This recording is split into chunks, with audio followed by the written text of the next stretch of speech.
Bonjour à tous, de nouveaux détails sont sortis dans la presse concernant l'histoire des 3 F-15E abattus au Koweït. Au moment où je vous parle, les informations qui ont été publiées dans la presse nous permettent d'un petit peu mieux comprendre ce qu'il a pu se passer, et notamment, la piste envisagée désormais serait que les 3 F-15 ont été abattus par un F-18 qui appartient au Koweït. Alors, ceux qui connaissent un petit peu l'armée américaine ont fait la blague en disant que c'était probablement un ancien pilote de la Navy qui était à bord. C'est une petite blague parce qu'il y a toujours des petites tensions entre la Navy et l'US Air Force, c'est vrai dans toutes les armées du monde. Mais blague à part, ce que je vous propose dans cette vidéo, c'est d'essayer de mieux comprendre qu'est-ce qui va se passer pour ce pilote du Koweït qui vient d'abattre 6 de ses collègues qui, heureusement, ont survécu. Jingle. Roger, ball.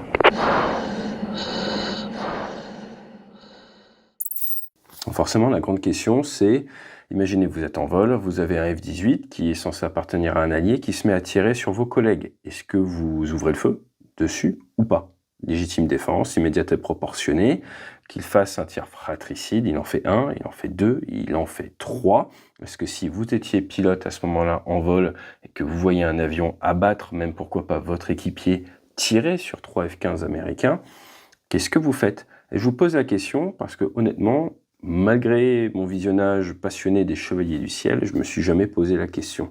Et c'est pas vraiment prévu dans les textes. Donc c'est très intéressant. Ensuite, une fois qu'il se pose, qu'est-ce qui se passe? Vous êtes son commandant, on le met aux arrêts, on le met pas aux arrêts, on envoie la police, comment est-ce qu'on le traite? Il vient de battre, encore une fois, et potentiellement, vous savez pas qu'ils ont survécu au début, les pilotes éjectés, potentiellement tuer 6 personnes. Un a peut-être perdu son aptitude à vie et peut-être une main. On a vu qu'il y avait eu des blessés. Et tout cela n'est pas sans nous rappeler certains cas historiques. Par exemple, en 1994, dans le nord de l'Irak, il y avait 2 Black Hawk américains qui avaient été pris en chasse par 2 F-15C et qui avaient été confondus avec des Mi-24. Ça avait fait un total de 26 morts, dont des Français. À partir de là, ils ont été arrêtés de vol. Leur carrière n'a pas super bien progressé, mais ils n'ont pas été mis en accusation ou ils ne sont pas allés en prison. Il y a eu une erreur de la part de ces équipages et ce n'était pas volontaire. Quand on regarde, il y a eu d'autres tirs comme ça. Par exemple, des A-10 contre des Britanniques en 2003. Même si on remonte un petit peu, vous avez le général Jackson qui a été tué en 1863, c'était un confédéré, par des troupes alliées. Ou alors l'opération Cobra en 1944 avec le général McNair et plus de 813 Américains qui ont été tués dans la poche de Saint-Lô. C'était en juillet 1944 parce que les Alliés ont bombardé au mauvais endroit.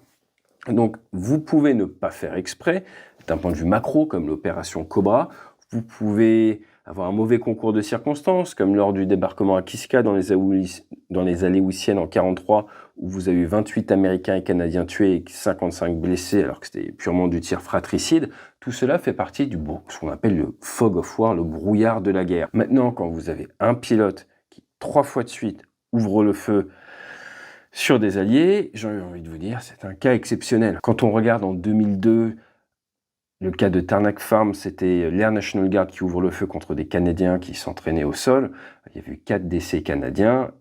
Il n'y a pas eu condamnation pour les pilotes. Mais encore une fois, il n'y a pas eu persistance dans l'erreur. Pour rappel, les Koweïtis, ils ont du F-18, ils ont également du Typhoon.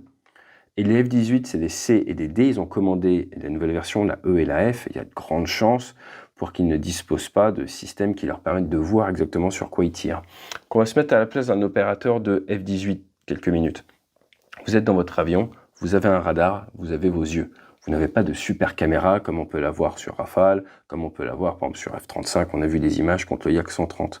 Et donc, l'identification visuelle de votre cible n'est pas évidente. En tant que pilote, pour capter une information, vous avez une source infrarouge, généralement une source de chaleur infrarouge. Vous savez qu'il y a quelque chose qui émet de la chaleur infrarouge. Vous avez un plot radar, mais rares sont les avions qui vont vous permettre de faire la différence entre même un avion de ligne, un avion de chasse, un F-18 ou un drone. Vous avez un plot radar, vous avez son altitude, vous avez sa vitesse, c'est tout.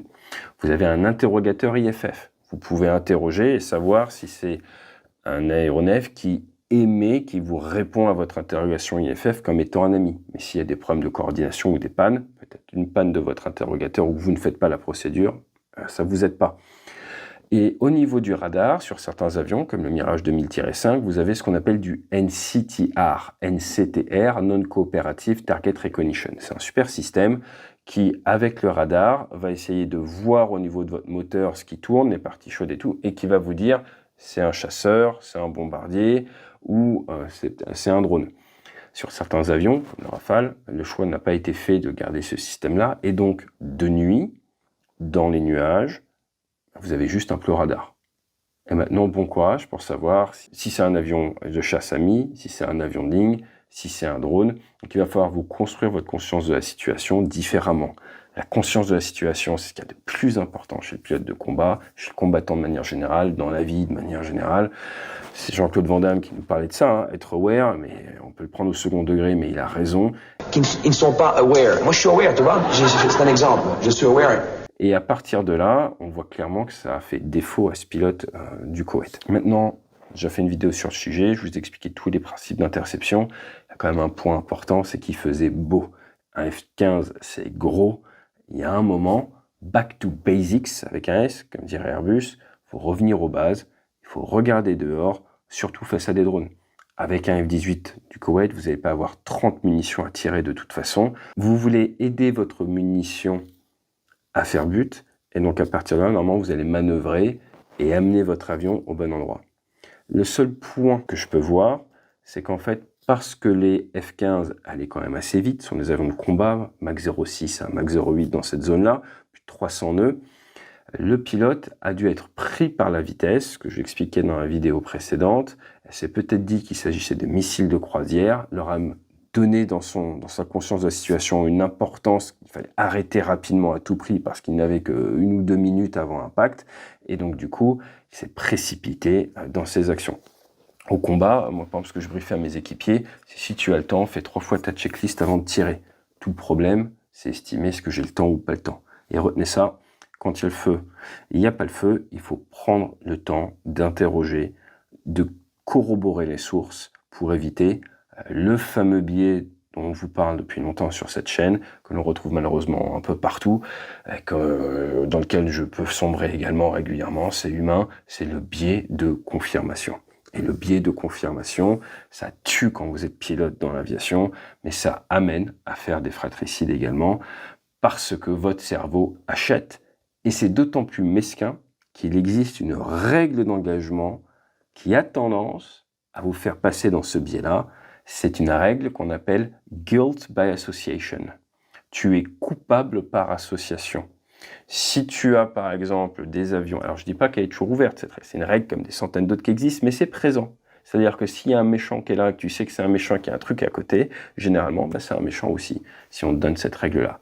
Parce qu'il est avec le méchant, c'est un méchant. Et c'est quelque chose, demande aux policiers, c'est humain, on y pense beaucoup, mais dans la règle de la guerre, vous avez souvent ça, ce guilt by association. Si tu es avec les méchants, on risque de te considérer comme un méchant. L'enquête nous en dira plus. Sujet passionnant, le facteur humain au cœur du combat.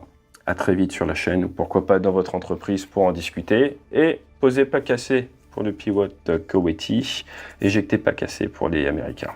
À très vite sur la chaîne et fly safe.